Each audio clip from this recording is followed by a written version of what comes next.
자, 우리 함께 읽어보겠습니다. 일의 결국을 다 들었으니 하나님을 경외하고 그의 명령을 지킬지어다. 이것이 모든 사람의 본분이니라. 아멘. 2025년 이제 첫 번째 심야 설교를 무엇으로 할까? 제가 작년에 매 심야 기도회 설교를 어떤 주제를 정해서 이렇게 시리즈로 좀 해야겠다. 그래서 이제 준비를 좀 이렇게 하면서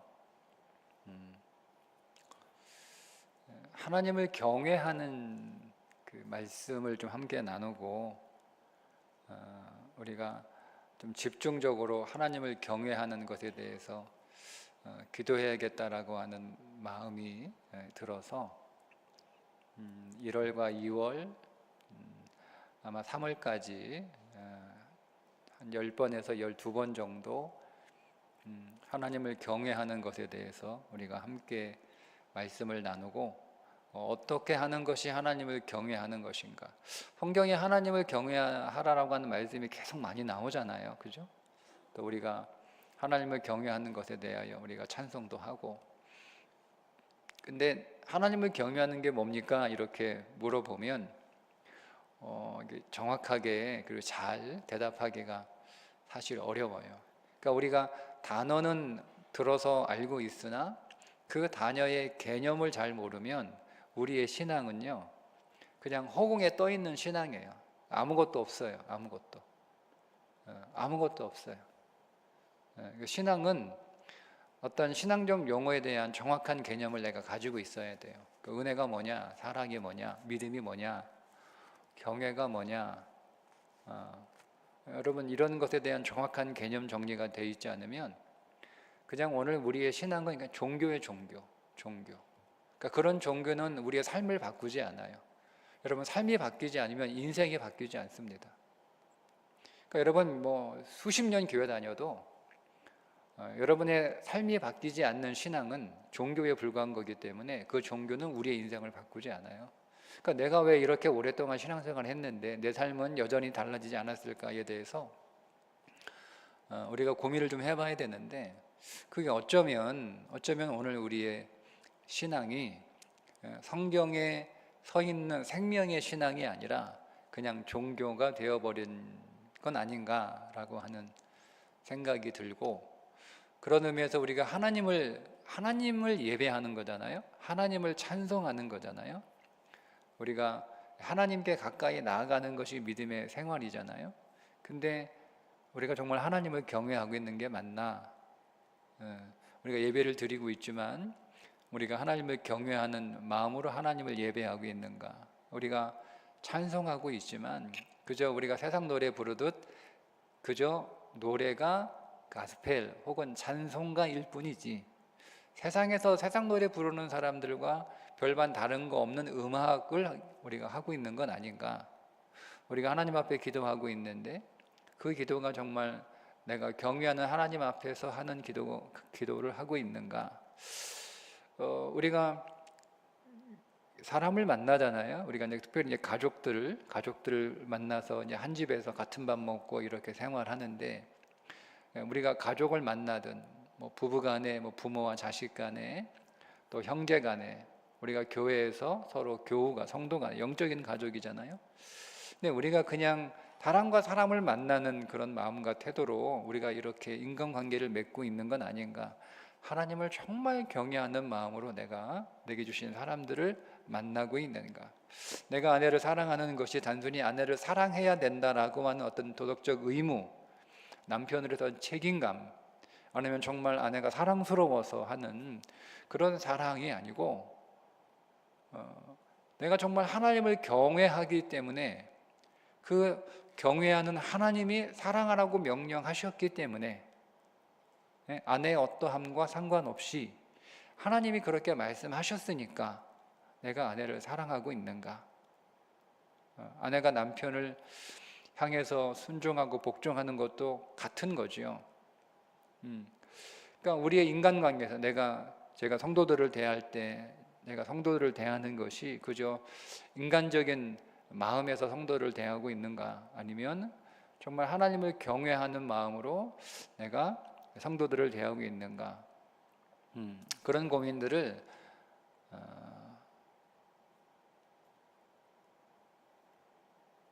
하지 않으면 우리의 신앙에 더 전진이 있을까라는 생각이 들었어요. 그래서 오늘부터 오늘 솔로몬의 말을 통해서 하나님을 경외하는 것이 사람의 본분이다. 오늘 전도서 12장 13절의 말씀이잖아요. 그러니까 오늘은 경외가 어떤 것이다는 다음 주부터 우리가 함께 나누고요. 오늘은 왜 우리는 하나님을 경외해야 되는가? 하나님을 경외하는 것이 오늘 우리의 인생에서 어떤 의미인가? 왜 하나님을 경외하는 것을 솔로몬은 사람의 본분이다. 본분이라는 말이 무슨 뜻이에요? 밖으로 얘기하면 하나님을 경외하지 않으면 사람 아니라는 뜻이에요. 인생이 아니라는 거예요. 하나님을 경외하지 않으면. 왜 이런 충격적인 그런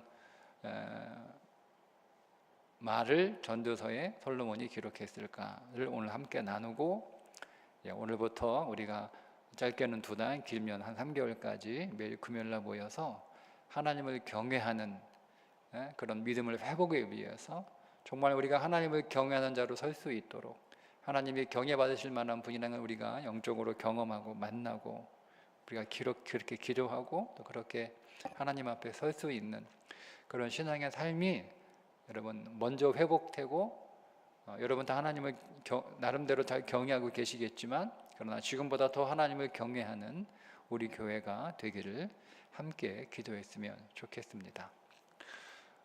오늘 전도서 12장 13절 말씀인데요, 제가 먼저 질문, 여러분 솔로몬은 행복했을까요? 불행했을까요? 생각해 보신 적 있나요? 솔로몬은 행복했을까? 아니면 솔로몬은 불행했을까? 제가 성경을 통해서 이해한 건 솔로몬은 불행했다. 솔로몬은 불행했다. 솔로몬은 행복한 인생을 살지 않았다. 솔로몬이 성공은 했는데 행복하진 않았다. 성공한 삶을 살았으나 그러나 불행한 삶을 살았다. 이게 여러분들은 좀 어떤 의미에서 여러분 가운데 어떤 분은 조금 이상할 수 있어요, 그죠? 왜냐하면 우리가 성경에서 그래도 대표적인 사람들, 여러분 우리가 우리 자녀들에게 솔로몬의 지혜, 솔로몬 같은 사람 이렇게 하면 다들 이렇게 축복기도 해주면 좋잖아요, 그죠? 네, 우리가 자녀들을 향한 최고의 축복기도 솔로몬 같은 사람이 되라, 솔로몬 같은 지혜로운 자가 되라. 여러분 솔로몬은 최고의 지혜를 가졌던 사람이잖아요. 잠언을 썼던 사람이잖아요. 잠언의 내용만 보더라도 그는 정말 탁월한 지혜를 가지고 있는 사람이고, 지혜 그러면 솔로몬, 지혜의 대명사가 될 정도로, 교회 다니지 않아도 솔로몬 그러면 지혜의 대명사, 우리가 그렇게 알고 있는 정말 최고의 지혜를 가졌던 사람. 솔로몬은 최고의 부자였죠. 그의 부의 규모가 얼마인지는 정확하게 산술하기 어려우나, 그러나 어쨌든 최고의 지금 비교해서 지금과 어떤지는 모르겠으나 어쨌든 지금의 최고의 부자와도 비교해도 손색이 없을 만큼 정말 최고의 부를 누렸던 사람이 솔로몬입니다. 전도서 2장에 보면 솔로몬이 자기 자신의 삶에 대하여 쭉 이렇게 1장과 2장에서 얘기하는데, 스스로 말하기를 나는 내가 하고 싶은 거 다 했다고 얘기해요. 솔로몬은 하고 싶은 거 다 했어요. 그가 원하는 거 이거 한번 해볼까? 그럼 그거 다 해버렸어요.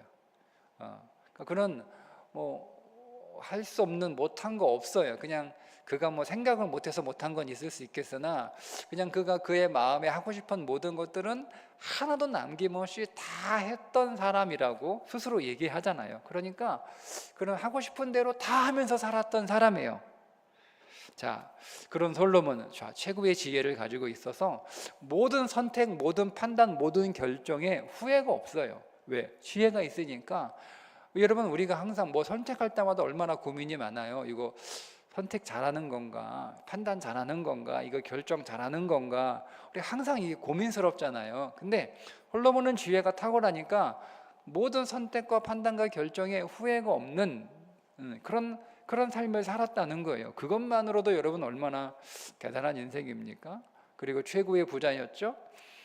그는 막강한 권력을 가지고 있는 막강한 부강한 군대를 가지고 있는 가장 영토가 넓은 그런 왕으로서 살았던, 그리고 그가 하고 싶은 건 다 했던 사람이라면 우리가 생각하기에 여러분 행복하지 않았을까요? 여러분, 우리가 불행한 이유가 우리가 뭘 잘 몰라, 뭘 선택하고 결정하는데 여기에 자신이 없고, 이 선택과 판단과 결정이 늘 우리에게 후회를 가져다 줘요. 그러니까 우리가 참 불행한 거잖아요. 그때 선택을 잘할 것, 그때 판단을 잘할 것, 우리가 지금 와서 그때 그 선택을 후회하면서 우리가 잘못했다라고 우리가 지금 생각하며 불행하다라고 느끼고 있는 거잖아요. 그런데 솔로몬은 탁월한 지혜를 가지고 있어서 선택의 후회가 없는 아주 결정을 잘하는 사람이었으니 행복하지 않았을까요? 우리는 여러분 뭔가 지금 돈이 없어서, 건강이 없어서, 뭔가 부족해서, 힘이 없어서 우리가 뭘 하고 싶은데 할 수 없는 것들 때문에 오늘 우리는 불행하다라고 생각하잖아요. 내가 돈이 더 있었으면, 내가 더 힘이 더 있었으면 얼마나 좋아요. 내가 우리 자녀들에게 해줄 것이 많은데, 해주고 싶은 것이 많은데, 조금만 내가 도와주면 우리 자녀들 지금보다 훨씬 더 성장할 수 있는데 내가 뒷바라지 해주지 못하니까 속상하잖아요. 그래서 우리가 참 불행하다, 뭐 이렇게 생각들 들잖아요. 또 만약에 내가 힘이 더 있었다면 내가 여기서 더 성장할 수 있고 더 전진할 수 있는데, 더 잘 살 수 있는데 내가 힘이 없어. 그래가지고 내가 더 잘 살지가 못해. 그러니까 우리가 불행하다라고 생각하는데, 솔로몬은 그렇지 않잖아요. 그는 힘이 부족하지 않아요. 그는 원하는 거 다 할 수 있고 다 했던 사람이라고 얘기하잖아요. 얼마나 여러분, 얼마나 행복할 만한데 왜 불행하다고 하지? 여러분 아마 의아하실 수 있어요. 솔로몬은 다 가졌어요. 지혜도 가졌고, 돈도 가졌고, 힘도 가졌고, 다 가졌어요. 그런데 그것을 다 가진 솔로몬을 왜 불행하다고 얘기하느냐? 나 같으면 여러분 얼마나 행복할까요, 여러분? 여러분 지금 현재 솔로몬이 가지고 있는 그 부에 1%만 가지고 있어도 여러분 좋지 않을까요? 솔로몬이 가지고 있는 부의 1%만 가지고 있어도 상상이 안 되는 규모예요. 1%만 가지고 있어도, 1%는 뭐 0.1%만 나한테 있었으면 좋겠다. 그러면 여러분 우리가 삶이 얼마나 가벼워지겠어요. 지금 우리가 고민하고 막 우리가 걱정하고 잠 못 이루는 이 많은 문제들이 해결되는데 왜 행복하지 않지? 왜 불행하다고 하지? 이상할 수 있어요. 근데 솔로몬이 스스로 한 얘기예요. 내가 불행하다. 표현을 그렇게 안 했을 뿐이에요. 근데 솔로몬이 불행하다고 얘기를 했습니다. 어디에서 그렇게 얘기했냐면 전도서에서 그렇게 얘기했어요. 전도서 시작하자마자 1장 2절부터 3절에 뭐라고 얘기합니까? 전도자가 이르되 헛되고 헛되며 헛되고 헛되니 모든 것이 헛되도다. 해 아래에서 수고하는 모든 수고가 사람에게 무엇이 유익한가? 헛되다, 이거를 불행하다라고 바꾸면 돼요. 전도자가 이르되, 전도자가 누구예요? 자기 자신이잖아요. 전도서를 솔로몬이 썼으니까. 솔로몬이 이르되 불행하고 불행하며 불행하고 불행하니 모든 것이 불행하다. 솔로몬이 한 얘기예요. 솔로몬이 한 얘기. 그냥 불행한 정도가 아니잖아요. 하나, 둘, 셋, 넷, 5번. 뒤에까지 하면 6번. 아무 유익이 없다까지 6번. 2번만 반복해도 엄청난 건데 6번 반복하잖아요. 그리고 나서 2장까지 계속 솔로몬이 자기의 삶을 돌아보면서 나는 이런 삶을 살았어, 쭉 나오는 거예요. 나는 다 가졌고 다 해봤고 다 누려봤고 다 먹어봤고 다 즐겼고 다 해봤어. 근데 결론이 뭐냐면 다 해봤는데 다 계속 반복해요. 헛되어 바람을 잡는 것 같았다, 이렇게 얘기합니다. 불행하다, 불행하고 아무것도 아니다 라는 거예요. 아무것도 남는 게 없다, 이렇게 토로하는 것을 보니 솔로몬은 불행한 것이 맞습니다. 솔로몬이. 그러니까 여러분, 솔로몬은 불행한 사람이에요. 성공한 사람인데 불행한 사람이에요. 성공은 했지만 행복하진 않았어요. 우리는 성공하면 행복한 줄 알지요. 내가 아직 성공해보지 않았기 때문에 내가 여러 면에서 지금 많이 부족하고 또 어떤 면에서 실패하니까 그것이 내가 불행한 이유라고 생각하는데, 그래서 내가 성공하면 내가 자녀 양육에 성공하면, 내가 가정생활에 성공하면, 내가 직장에서 성공하면, 내가 공부에 성공하면 내가 행복할 거다라고 생각하는데, 솔로몬이 분명하게 얘기해요. 내가 다 성공해 봤는데 불행하더라, 이렇게. 그러니까 꼭 성공한다고 해서 꼭 반드시 행복한 것은 아니다 라는 거죠. 자, 그런데 솔로몬은 성공했는데 왜 불행했을까라는 거예요. 그다음 두 번째 질문은, 솔로몬은 근데 성공했어, 우리가 그렇게 바라는 성공을 했어요. 내가 바라는 마지막 꼭지점에 솔로몬이 있는 거잖아요. 부의 꼭지점에 솔로몬이 있고, 그죠? 지혜의 꼭지점에 솔로몬이 있고, 즐거움의 꼭지점에 솔로몬이 있고, 출세와 권력의 꼭지점에 누가 있어? 솔로몬이 있고. 내가 다 원하는 거 그거 다 가지고 있는데 왜 솔로몬은 그거 다 가지고 있는데 왜 불행하다고 하지? 라는 거예요. 두 번째 질문. 다 가졌는데 왜 불행하지? 다 가졌는데 왜 불행하다고 말할까? 라는 거죠. 그 이유는 성경에서 답을 찾으면 돼요. 순종하지 않았기 때문에 그렇습니다. 우리 성구영신 예배 때 여러분 말씀 기억하시나요? 신명기 10장 13절 말씀. 내가 오늘 네 행복을 위하여, 하나님이 우리의 행복을 위하여 내게 명하는 여호와의 명령과 규례를 지킬 것이 아니냐. 그러니까 여러분, 하나님이 오늘 우리에게 행복을 위해서 주신 것이 하나님의 말씀이에요. 그러니까 그 말씀을 지키면 행복해진다는 거예요.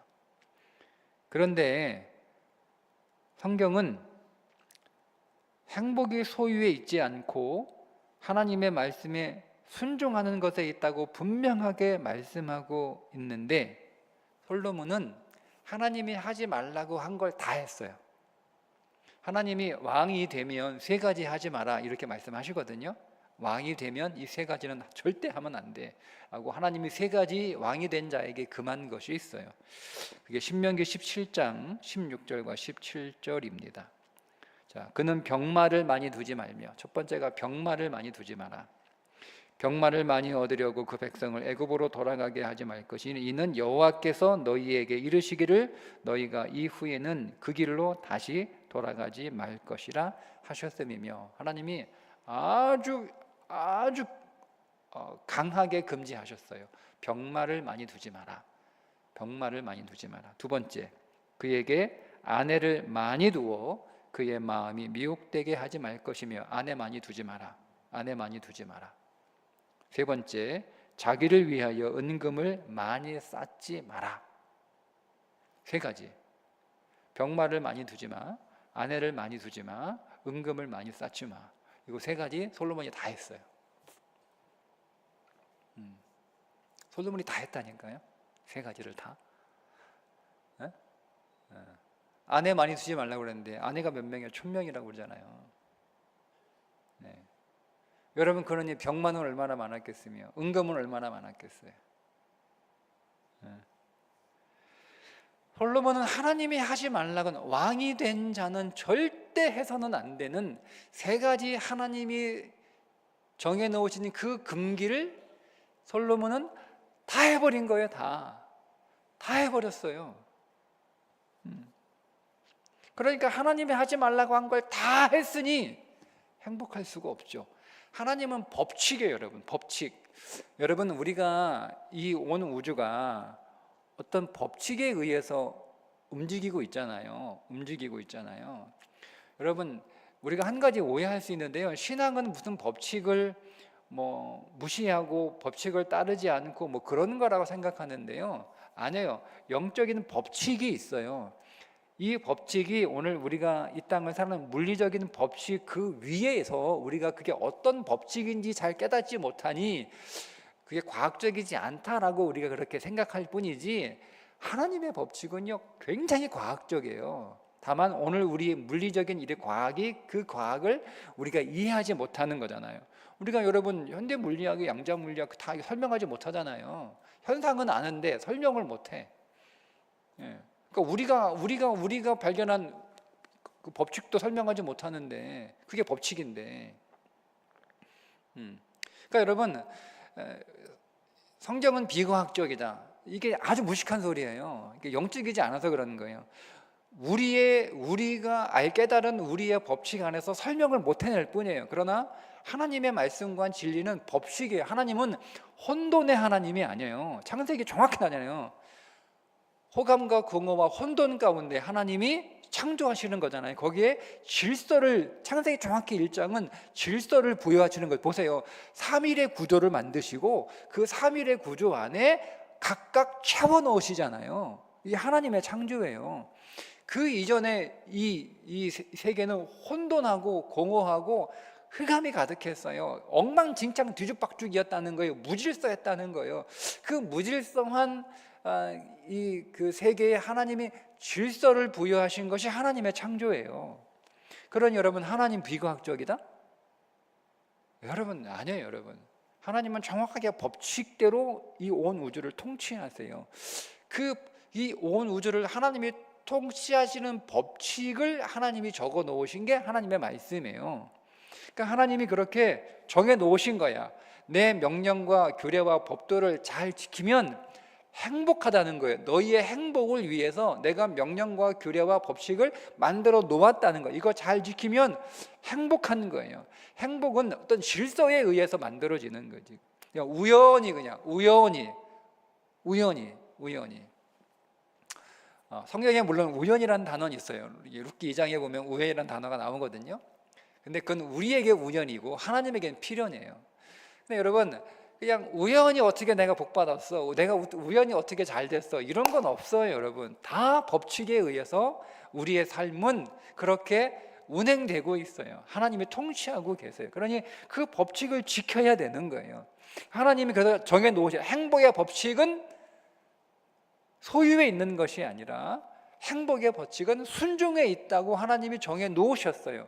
그런데 그걸 솔로몬이 어긴 거예요.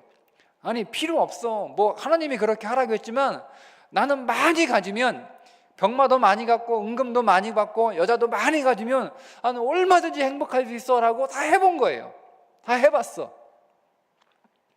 근데 어떻게 됐어요? 행복하지 않다는 걸 깨달았어요. 그렇게 해서 쓴 게 전도서예요. 잠언은 솔로몬이 젊었을 때 쓴 거예요. 머리 잘 돌아갈 때, 똑똑할 때, 지혜로울 때, 그때 잠언을 쓴 거예요. 근데 여러분, 저는 잠언보다 더 탁월하고 더 깊고 더 위대한 지혜가 뭐냐면 저는 전도서라고 봐요. 잠언은 그냥 인간의 처세에 관한 기록이에요.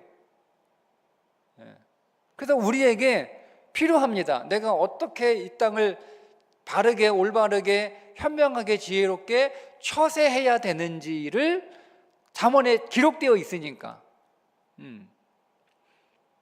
근데 여러분, 그 잠언보다 더 탁월한 게 왜 전도서냐면 인생의 본질이 무엇인지를 기록하고 있는 책이 전도서이기 때문에 그렇습니다. 근데 이 전도서는 솔로몬이 노년에 적은 거예요. 다 늙고 다 살아보고 이제는 젊었을 때 막 머리 좋을 때 그가 나라도 경영해보고 다 경영을 잘해보고 보면서 많은 대단하잖아요, 그죠? 이 엄청난 이 나라를 경영하면서 얼마나 많은 것들을 보고 듣고 만나고 경험했겠어요. 거기서 일어난 온갖 종류의 지혜들을 다 모아서 잠언을 쓴 거예요. 그만큼 솔로몬은 타고난 사람이었어요. 그런데 그가 인생을 다 살아보고 노년이 되었을 때 깨달았어요. 너무 뒤늦게 깨달은 거야. 너무 뒤늦게. 그 똑똑한 솔로몬도 너무 뒤늦게 늙어서 인생의 본질이 무엇인지를 깨달았어요. 그래서 쓴 게 전도서예요. 시작이 뭐예요? 나는 불행하다, 불행하다, 불행하고 불행하니. 응? 계속 쓴 거예요. 나는 불행하다고, 불행하다고. 어때요? 바람을 잡는 것 같았다. 내 인생에 바람을 잡는 것 같았대요. 그 많은 지혜를 가지고 있었던 솔로몬이, 그 많은 돈을 가지고 있었던 솔로몬이, 그 많은 권력과 힘을 가지고 있었던 솔로몬이 다 바람을 잡는 것, 하나도 그 인생 안에 잡은 게 없다는 거예요. 얼마나 불행합니까? 얼마나 불행합니까?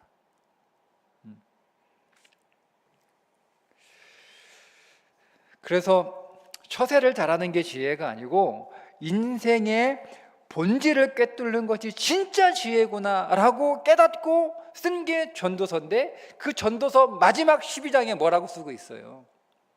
오늘 본문이에요. 13절 다시 한번 읽어볼까요? 이렇게 쓰고 있는 거예요. 일의 결국을 다 들었으니, 다 들었지, 다 들었지.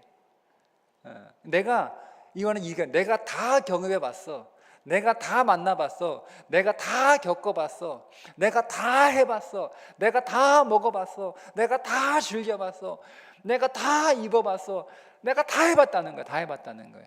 다 해봤어. 결국을 다 들었으니 하나님을 경외하고 그의 명령들을 지킬지어다. 이것이 모든 사람의 본분이니라. 이거 하고 솔로몬 죽었어요. 안타깝죠? 이거 깨닫고 죽은 거야.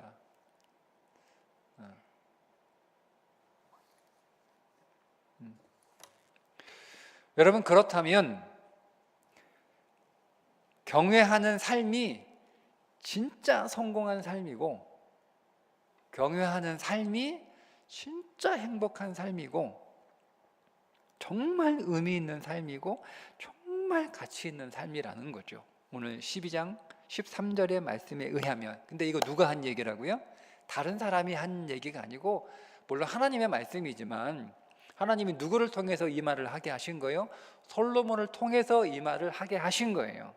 만약에 다른 사람이 얘기했으면 우리가 그래도 뭔가 더 있겠지, 당신이 돈이 그거밖에 없어가지고 그렇게 얘기하는 거야, 그렇잖아요. 여러분 그런 생각 들지 않으세요? 예? 제가 여러분에게 돈 별거 아니야 이렇게 설교하면 목사니까 그렇게 얘기한다고 생각하잖아요. 어떤 사람들은 그렇지 않겠어요?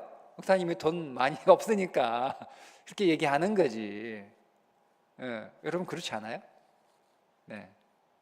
그러니까 저 같은 사람이 이렇게 얘기하면 목사님은 돈도 없고 지혜도 별로 없으니까 그러니까 서울대도 안 나오고 그러니까 그런 말 하는 거예요 라고 얘기한단 말이에요. 목사님이 집 한 채도 없으면서 그러니까 그런 거 돈 중요하지 않다고 얘기하는 거지. 그러니까 하나님이 솔로몬을 통해서 말씀하게 하신 거라니까. 나 같은 사람이 얘기하면 안 믿어. 지가 돈 없으니까, 지가 서울대 안 나왔으니까 그런 얘기는 하고 있지, 지가 대통령 안 됐으니까 그런 얘기 하고 있지 라고 생각할까 봐, 그렇게 생각하니까 솔로몬을 통해서 하나님이 말씀하신 거예요. 자, 그러면서 누가 얘기한 거예요? 솔로몬이 얘기한 거예요. 솔로몬 같은 사람이, 최고의 지혜를 가졌던 사람이 얘기한 거라니까요. 잠언을 쓴 사람이 얘기한 사람이에요. 여러분, 잠언보다 더 뛰어난 책을 쓴 사람이 세상에 어디 있어요? 솔로몬 최고의 부자가 한 얘기예요. 최고의 부자가 가장 큰 권력을 가졌던 사람이 한 얘기예요. 즐길 거 다 즐겨본 사람이 한 얘기예요. 여러분, 그 솔로몬이 한 얘기니까 여러분 귀담아 들어도 되지 않을까요? 믿고 안 믿고는 여러분 뭐 나중 일이고, 좀 못 믿어지겠다라고 한다면 그래도 더 똑똑한 게, 더 지혜로운 게, 그래도 좀 더 부자가 되는 게, 그래도 좀 더 내가 즐거운 삶을 살아가는 게 거기에 행복이 있지 않을까, 뭐 그런 생각이 여러분 안에 있다 할지라도 그래도 귀담아 들을 필요는 있잖아요. 솔로몬이 한 얘기니까. 나보다 더 똑똑했던 사람이 한 얘기니까, 나보다 더 부자가 한 얘기니까, 나하고는 비교할 수 없을 만큼 많은 돈을 가진 사람이 한 얘기니까, 나보다 더 큰 권력과 힘을 가졌던 사람이 한 얘기니까, 나보다 더 많은 것들을 보고 듣고 먹고 즐기고 누렸던, 만났던 사람이 한 얘기니까 여러분 귀담아 들어도 되지 않을까요? 그런 사람이 한 얘기예요. 인생의 본질은 하나님을 경외하는 거랍니다. 그게 인생의 본질이랍니다.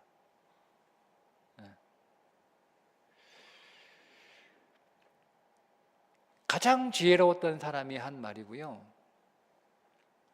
솔로몬은 어떤 의미에서 이 한 구절 깨닫기 위해서 정말 처절한 대가를 지불했던 사람이에요. 솔로몬이 거저 얻은 게 아니에요.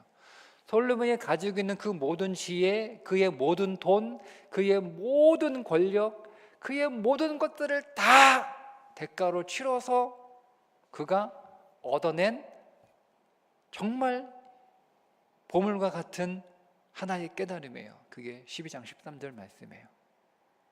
하나님을 경외하고 그의 명령을 다 지키는 것, 그것이 인생의 본질이다. 사람의 본분이다. 그게 사람다운 삶이다 라는 거예요. 사람다운 삶이라는 거예요.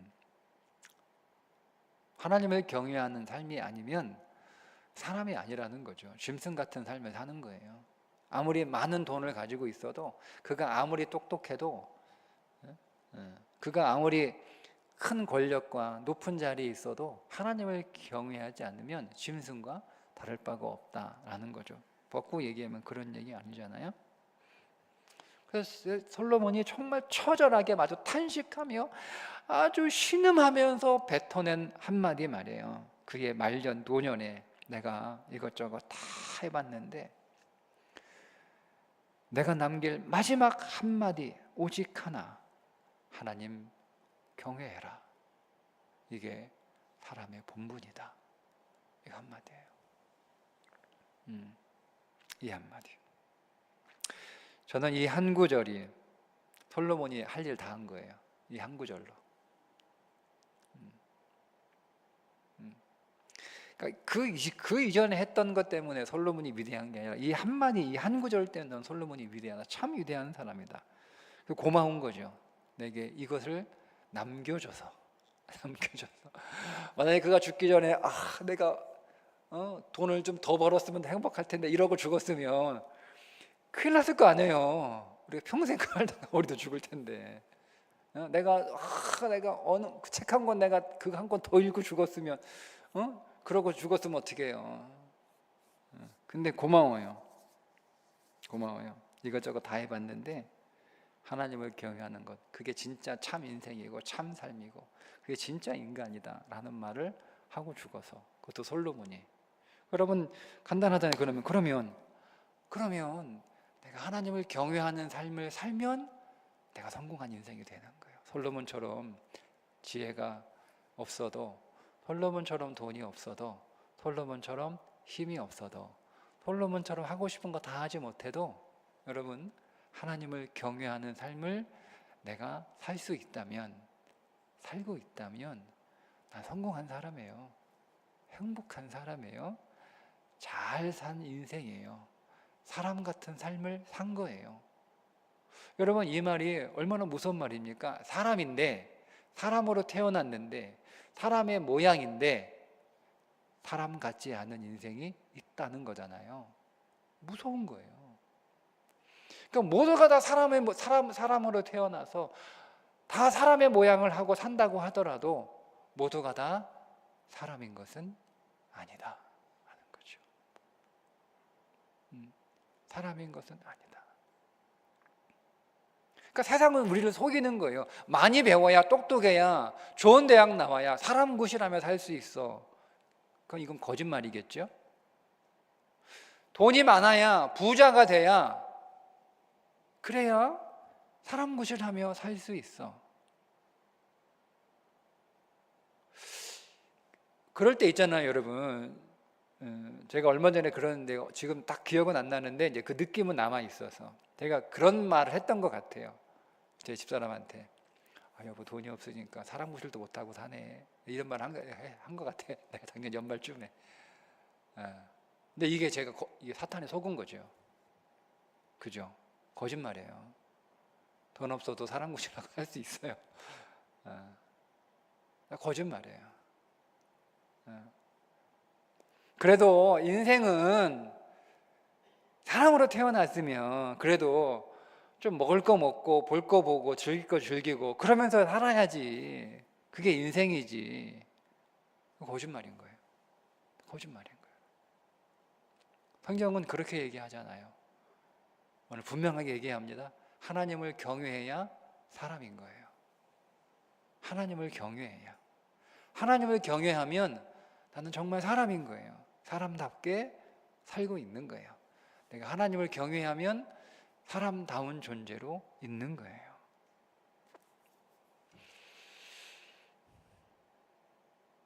우리는 정말 하나님을 경외하고 있는가? 경외하고 있지 않다, 뭐 그 얘기가 아니고요. 내가 하나님을 더 경외하는 삶을 살아야겠다라고 하는 여러분 마음의 도전이 여러분 가운데 있지 않나요? 오늘 이 말씀을 통해서 정말 내가 하나님을 더 경외하는, 내가 이 정도면 하나님은 잘 경외하고 있다라고 생각하고 있는 그런 어떤 나의 마음에 오늘 한 대 뭐 크게 이렇게 맞는 것 같은, 내가 하나님을 정말 경외하고 있었을까? 아니면 내가 하나님을 경외하고 있는데 이 하나님을 경외하는 이 삶이 이렇게 대단하고 하나님을 경외하는 이 삶이 이렇게 존귀한 건 줄 몰랐던 거죠. 우리는 그보다는 더 좋은 대학 나오고 더 많은 것 갖고 더 많은 건 누리고 더 출세하고 더 성공하면 우리는 그게 더 귀하게 여겼던 삶을, 하나님을 경외하는 이 삶은 그거에 비하면 초라하고 이렇게 여겼던 것은 아닌가라고 하는 반성도 되고요. 어쨌든 여러분 오늘 매 금요일마다 하나님의 경외에 관하여 다음 주부터, 오늘은 이제 하나님을 경외하는 게 잠깐 나오긴 나오죠. 하나님을 경외하는 건 하나님의 명령에 순종하는 거예요. 명령을 지키는 거죠. 우리가 하나님을 경외하는 게 어떤 건지를 계속 이제 우리가 좀 더 깊이 있게 우리가 바라보면서 우리 안에 하나님을 경외하는 마음이 더 회복되기를, 진실로 더 회복되기를, 하나님을 더 경외하는 믿음의 삶을 살아갈 수 있기를, 그렇게 여러분 정말 회복되기를 원합니다. 왜냐하면 하나님을 경외하는 그 마음과 삶과 믿음이 회복될 때 오늘 우리의 삶에 모든 것들이 회복되기 시작하기 때문에 그렇습니다. 이게 질서이기 때문에 그래요. 우리가 하나님을 경외하면 하나님은 오늘 우리를 존중해 주시는 거예요. 우리를 존귀하게 여겨 주시는 거예요. 하나님의 세우신 법칙이에요. 그래서 그것 때문만은 아니지만 하나님은 아무것도, 하나님이 여러분 나에게 이후로 어떤 거 주지 않으셔도 이미 주신 것만으로도 충분하지 않습니까? 이미 그분이 우리에게 주신 것만으로도 우리는 그분을 충분히 경외할 만한 이유가 충분히 있는 자들 아니에요? 그 경외가 회복되었으면 좋겠어요. 우리가 하나님을 경외하는 이런 마음으로 하나님 앞에서 살아갔으면, 내가 어떤 사건 때문에 살아가는 것도 아니고 어떤 사람 때문에 살아가는 것도 아니고 그냥 오직 내가 하나님 앞에서 살아가는 삶, 내 생각이나 내 철학이나 내 사상 뭐 이런 걸로 내가 살아가는 인생이 아니라 정말 하나님의 말씀 앞에서 살아가는 삶, 주신 말씀을 있는 그대로 받아들이는, 그게 영접하는 거잖아요. 말씀을 각색하지 않고, 말씀을 좀 거기서 빼거나 뭐 내 마음대로 더하지도 않고, 그냥 말씀을 있는 그대로 내가 받아들여서 그 말씀에 순종하는 삶을 살아가는 한 해. 하나님이 오늘 우리의 인생안을 통치하시잖아요. 믿음을 갖는다, 예수님을 믿는다라고 하는 것은 하나님의 통치 안으로 들어가는 거잖아요. 그러면 하나님이 세우신 법칙으로 살아가는 거예요. 우리가 여러분, 하나님이 창조자 하나님이신 줄 믿습니까? 하나님이 정말 이 온 우주 만물과 여러분들을 창조하셨다라고 여러분 그렇게 믿습니까? 세상에서 아무리 진화론 얘기해도 아니, 나는 하나님의 창조하신 그 하나님의 창조를 믿어. 여러분, 우리가 그렇게 얘기할 수 있습니까? 근데 여러분, 그 얘기는 무슨 얘기인 줄 아세요? 하나님의 창조를 믿고 하나님의 창조자이심을 믿는다라고 하는 것은요, 하나님의 창조의 법칙을 따른다는 뜻이에요. 하나님이 이 온 우주 만물을 창조하신 창조자라는 그 한 가지 사실이, 내가 그 하나님의 창조의 질서에 내가 순종하고 내 인생이 하나님의 창조의 질서에 의해서 돌아가고 있다는 것을 내가 믿지 않고 받아들이지 않으면 그게 나하고 무슨 상관이에요? 하나님이 이 온 우주를 만든 게 나하고 무슨 상관이에요? 무슨 상관이에요, 여러분? 아무런 상관없어요. 하나님이 이 온 우주를 만들어서 그게 나하고 무슨 상관이에요? 그분의 창조가 나하고 상관이 있으려면 그분의 그 창조의 법칙이 내 삶 속에 적용되고 있어야 되는 거예요. 그러니까 그분이 창조자이시면 그분의 창조의 법칙과 실수대로 내 삶은 돌아가고 있다라는 거예요. 내가 그걸 믿는 거예요. 그러니까 하나님이 내 인생을 온전하게 돌아가도록 만드셨기 때문에 내가 거기에 질서하고 순종하고 복종해야만 내 인생이 하나님의 창조의 목적대로 돌아가는 걸 믿는 거죠. 그게 믿음인 거예요. 그게 하나님을 경외하는 거예요. 그러니 그 하나님의 창조의 법칙, 이렇게 살라고 말씀하신 게 이게 하나님의 말씀이잖아요. 그래서 우리에게, 모든 남편들에게 아내 사랑해라 라고 명령하셨으면 아내가 사랑받을 만하든 그렇지 않든 아내의 어떠함에 따라 내가 이 말씀을 전하는 게 아니고, 아내와 상관없이 하나님의 사랑하라고 말씀하셨으니까 사랑하는 거예요. 그게 하나님을 경외하는 거예요. 우리 그런 삶 살아가 보자고요. 1년 동안 몸부림치면서 아내에게, 남편에게 복종하라고 말씀하셨으니 남편이 복종할 만 하든 안 하든 상관없어요. 남편의 어떠함에 따라 이 말씀을 적용하는 게 아니라 남편과 상관없이, 설사 그 남편이 나를 무시하고 나를 알아두지 않고 사랑하지 않고 때론 나를 구박하고 해도 하나님이 남편에게 순종하라고 복종하라고 말씀하셨으니 나는 복종하겠다는 거예요. 한번 그렇게 살아보자고요. 어떤 일이 일어나는가, 우리 인생 안에 어떤 일이 일어날까요? 그거 확인하고, 하나님, 나는 내 남편 복종할 만한, 존경할 만한 인물이 안 되지만 하나님이 그렇게 말씀하셔서 그렇게 지켰는데 아무런 일도 일어나지 않는데요 라고 하시면 하나님 믿지 마세요. 뭐 시간 낭비합니까, 여러분? 뭐하러? 교회 와가지고, 여기 오늘 저녁에 와가지고 지금 너무 피곤하지 않나요, 여러분? 얼마나 자고 싶어요. 얼마나 자고 싶어요. 예. 근데 이 추운 날씨에 여기까지 와가지고 왜 그래요? 교회 와서 돈 쓰고 시간 쓰고 힘 쓰고. 그럼 말씀이 여러분 같자면 여기 우리가 왜 인생을 겁니까? 근데 한번 해보자고요. 진짜인지 아닌지. 어떤 일이 벌어질까요, 여러분? 하나님이 사랑하라고 하셨으면, 그러니까 사랑하라고 명령하신 거예요. 용서하라고 명령하신 거예요. 하나님이 거기에 어떤 단서도 달지 않았어요. 그냥 용서해, 그냥 사랑해. 그게 내가 너에게 주는 새로운 법칙이야. 새 계명을 너희에게 주노니 내가 너희를 사랑한 것 같이 너희도 서로 사랑하라. 새 계명이에요. 그러니까 그렇게 한번 해보자고요. 그분이 그렇게 말씀하셨으니까, 그게 법칙이니까 한번 해보는 거죠. 그냥 자녀들 존중해라. 자녀들 좀 존중해줘라. 잘하든 못하든 어리든 뭐 몰라든 그냥 존중해줘라. 그러니까 그게 말씀하시니까 노엽게 하지 말자고요. 그냥 존중해 주는 거예요.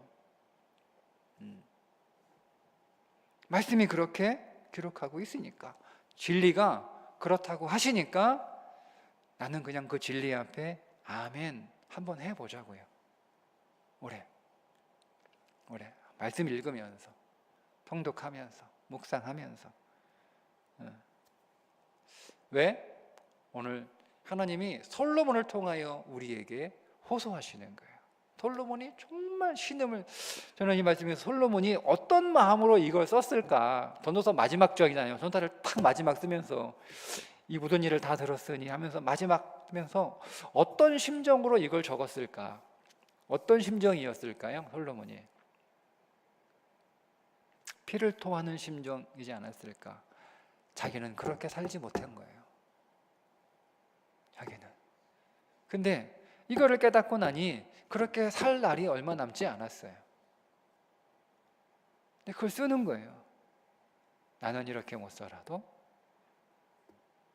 내 뒤에 있는 자들은 제발 하나님을 경외하며 살아라.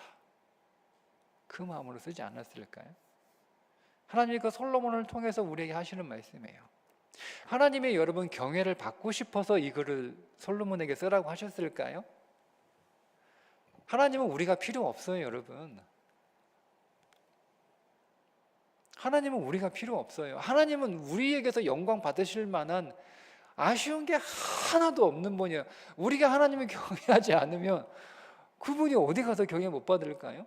여러분이 경외 안 하면 제가 하나님을 경외 안 하면 하나님이 뭐 아쉬운 게 뭐가 있어요? 이 온 지구에 있는 사람들이 다 하나님을 경외하지 않으면 하나님이 어디 가서 경외받지 못하신 거예요. 하나님 주위에는요, 하나님을 경외하는 천사들이 바글바글해요. 이 땅의 모든 사람들이 하나님은 다 쓸어버리고 수 있는, 그렇게 쓸어버리셨잖아요. 오늘 여러분 6장, 창세기 6장 오늘 읽으셨을 때 다 쓸어버리셨잖아요. 남김없이. 하나님은 하나도 아쉽지 않아요. 그럼 이건 하나님이 당신을 위해 쓰신 말씀이 아니에요. 이건 하나예요. 우리를 위해 쓰신 말씀이에요. 이게 하나님이 세우신 법칙이에요. 하나님이 창조한 법칙이에요. 나를 경외해야 너희들이 잘 살아. 나는 너희들이 잘 살았으면 좋겠어. 나는 정말 너희들이 행복했으면 좋겠어. 이게 하나님 마음이에요. 그래서 하나님이 정말 솔로몬처럼 그런 피를 토하듯 그런 심정으로, 정말 안타까움으로 우리에게 주시는 말씀이에요. 제발 나를 경외하고 그래서 내가 세운 창조의 법칙대로 살아라.